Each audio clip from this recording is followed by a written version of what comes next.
Since Sarah and I are so brilliant, we're really going to get into planning the reteach now. Share with me first what you got. Okay, so I said use a teacher exemplar during the do now part of the class. Ask students to read the exemplar paragraph and annotate. Where did the author respond to the task? Where did the author provide an interpretation of the importance of that investigation? Once students have completed those two pieces, model the annotation for the class, asking students to compare what they have seen to the model. Say, in this exemplar you can tell what the task is the writer is responding to, specifically what words are used that, I don't know why I said this wrong.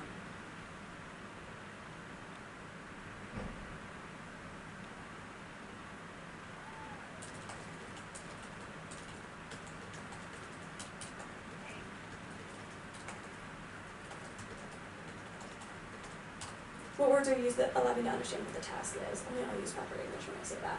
I want them to really understand the specifics of the language. I need to understand the prompt, so that way I can actually have an argument to respond to it. Okay, then what?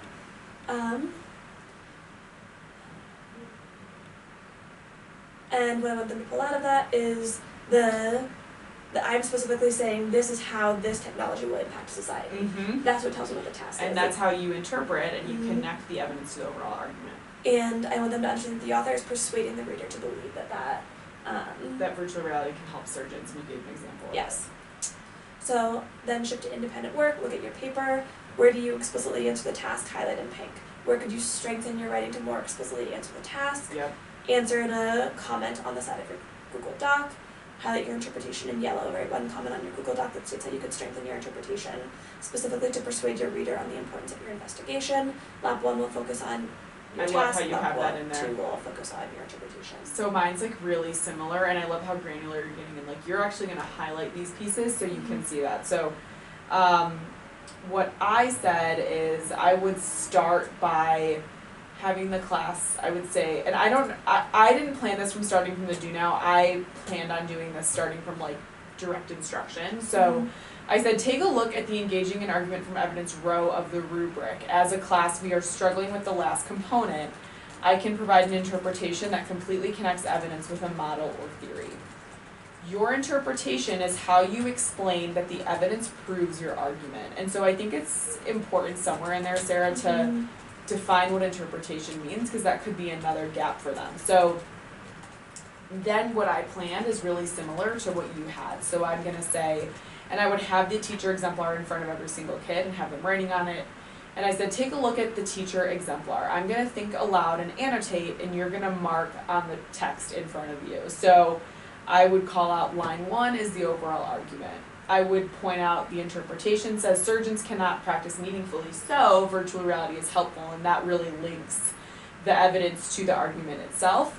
And then I would also call out the tie back in the final sentence. Then what I would do, after I have them annotate all of that, I would model revising a students to add those pieces to make them stronger. Then I would release them to revise on their own. So it's almost like they would have 2 at-bats. And then my laps, I said I would come around first, that I can see there's an overall argument added on your paper. And 2, that your argument has an interpretation or a sentence that's tying it to the evidence overall. So that's how I approached it. Based on that, is there anything you would add or change about your plan? So starting with the rubric, I should have done that. And really pointing out exactly where in the rubric. I'll highlight where I see positives across the class, and then move into that, this is where, as a group, we're still struggling. And then what you said about the interpretation is how your evidence explicitly answers your task. The other thing you mentioned that I hadn't thought of, but to get to the interpretation, you want words like so, therefore. There's really specific language. Yeah, there is. I was thinking about that too, but I feel like we didn't have enough time to get really granular in that. So let's talk about that. So here's what I'm wondering. I'm supposed to start my new unit on Monday. Do I do a guided revision cycle on Monday with this based on let them solidly finish their rough drafts by Monday? What are you doing tomorrow? We're doing our Friday projects. Okay. I think you need to look at what phase the essays are in right now and decide if you want to spend one more workday on it. Because it sounds like you've already made some adjustments and have really helped with the citation piece. And so I think if you push your unit to start one day later so they can really do some robust writing improvement, I think that's fine. I just want a million days so that I would be know. perfect. But let's assume that you are going to go through with this reteach. The one thing I think is that you got really granular, especially with the identification of like, this is the interpretation, this is my evidence, this is my claim. I think you need to focus it on like, how are they actually going to be applying that piece? Mm-hmm. And so when it comes to doing this model and this reteach, what part do you think would be the trickiest for you?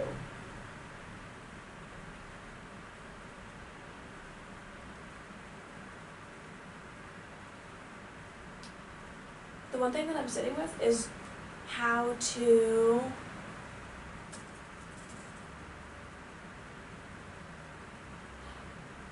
like having students look at the model and highlight it is going to be fast, but I need every student to do it correctly. So how do I get feedback to everyone really fast? Which I don't think is the exact part of this, and I'm sorry. I feel like I'm not being a good weekly data meeting leader because now I'm going to deviate from what our plan is, which would be a model, and I have to do this again, but like, how hard would it be to go in and add a one-sentence suggestion to every paper of where they can strengthen that interpretation, and then at least the kids could see it before they go in to give them a leg up on it, like having that scaffolded piece before they see it.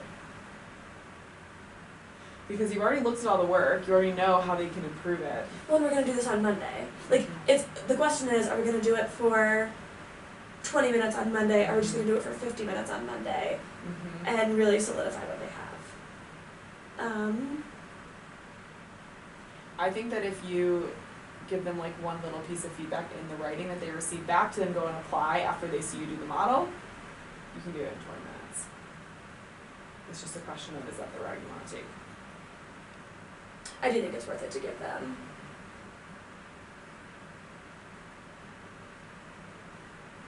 Now I'm like going.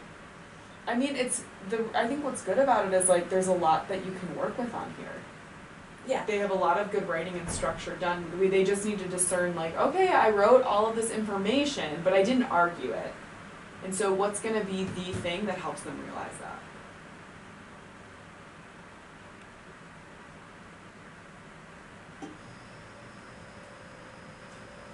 Now I'm deviating. But I almost want them to like have that paper in front of them and stand in front of another student and like debate whose technology is more impactful on society. Like getting to that piece of like, you are persuading in this writing. And if you practice that first, then you can apply to writing. We're the worst weekly data meeting participants. We're doing exactly what we're not supposed to do, which is just keep planning that reteach.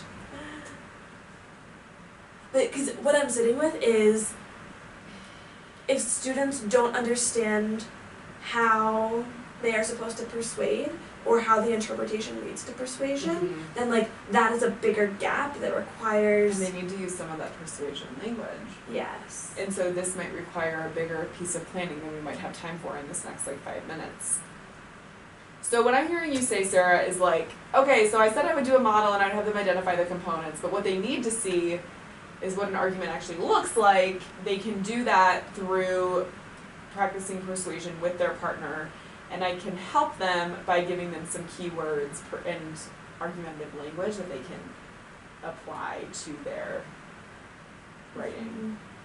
Like I'm thinking this CLO is going to be that specific language of argumentation, so that as they're thinking about like talking to their partner, that's the language they want to hear. So maybe the modeling that you do is actually verbal, where you're making an argument, a persuasive argument to someone else rather than looking at the writing first. So it's almost like two parts. Right, because I think if you start with that, then this becomes really easy and sets students up for success. Yeah. And research like does show that kids are more successful in being able to get their ideas down when they've had a chance to talk about it first. So what do we need to do next? So I Just all the things. I think I just need to I had a plan for Monday that will now be a plan for Tuesday, and I need to make a plan for Monday that involves getting students to really understand the value of, it's kind of argument, but it's persuasive writing, which sounds like an elementary school standard, but sometimes it's helpful.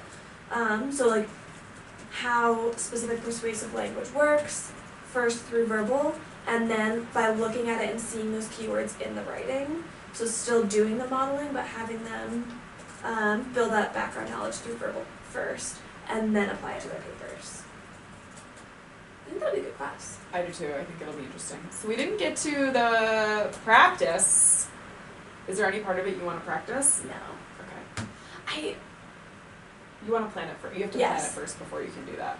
Yes. I get it.